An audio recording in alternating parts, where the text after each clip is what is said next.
আপনাদের জানিয়ে রাখি ভিডিওটা একটু লম্বা হতে পারে, সকলকে শেষ পর্যন্ত দেখার অনুরোধ করব। এই ভিডিওটার মধ্যে আমি ডিটেলসে আলোচনা করেছি, সেই কারণে হয়তো একটু লম্বা হচ্ছে। সকলকে ধৈর্য ধরে দেখার অনুরোধ করব। আপনারা যারা অন্নপূর্ণা ভাণ্ডার বা আগে লক্ষ্মীর ভাণ্ডার প্রকল্পের টাকার জন্য অপেক্ষা করছেন, আজকের ভিডিওটা কিন্তু আপনাদের প্রত্যেকের জন্য ভীষণ গুরুত্বপূর্ণ। অনেকে ভাবছেন 1 জুলাই তো পেরিয়ে গেল, অথচ এখনও অ্যাকাউন্টে 3,000 টাকা কেন এলো না। আপনাদের টাকা আদেও ঢুকবে না। যারা দুশ্চিন্তা করছেন তাদের বলবো একদম চিন্তা করবেন না, কারণ অন্নপূর্ণা ভাণ্ডার স্ট্যাটাস চেক করার অপশন কিন্তু এখন চলে এসেছে। আপনার টাকা ঢুকবে কি ঢুকবে না সেটা এখন আপনি নিজেই স্ট্যাটাস চেক করে দেখে নিন। তাই আর দেরি না করে প্রত্যেকে এখন নিজেদের স্ট্যাটাস অবশ্যই চেক করে নিন।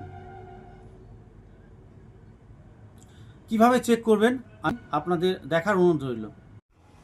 আমরা এবার দেখে নেব কিভাবে আমাদের যে ফর্মটি অ্যাপ্লাই করেছিলাম অনলাইনে, সেটা আমরা কিভাবে চেক করব যে বর্তমান স্ট্যাটাসটা কি আছে। যদি টাকা না ঢুকে থাকে তাহলে অবশ্যই আমরা সবাই স্ট্যাটাসটা চেক করে নেব।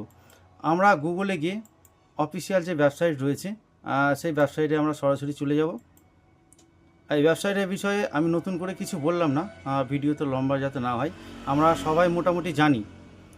প্রথমে গিয়ে আমরা জেলা সিলেক্ট করব, আর তারপরে মোবাইল নম্বরটি দেব।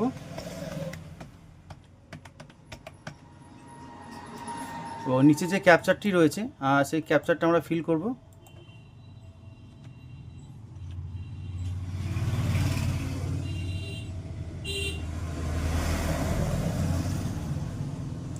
সাইটটা একটু স্লো, লোডিং হতে একটু সময় নিচ্ছে।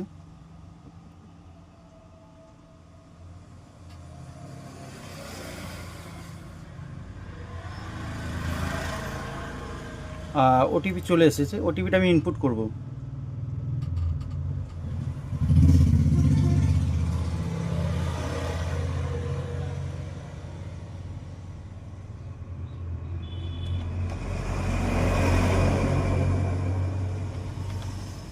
এটা আমি সাবমিট করব। এবার দেখতে পাচ্ছেন আমি যে অ্যাপ্লিকেশন জমা পড়েছে, অ্যাপ্লিকেশনের স্ট্যাটাসটা এখন কিন্তু চেক করা যাচ্ছে। স্ট্যাটাসটি এখন দেখাচ্ছে রিজেক্ট, অ্যাপ্রুভাল রিজেক্ট দেখাচ্ছে। এইভাবে আপনারা সবাই নিজের অ্যাপ্লিকেশনটি অবশ্যই চেক করে নেবেন। আশা করি স্ক্রিন দেখে আপনি বুঝে নিয়েছেন কিভাবে নিজের স্ট্যাটাসটি চেক করতে হয়। এবার আসি আসল খবরে। গত 1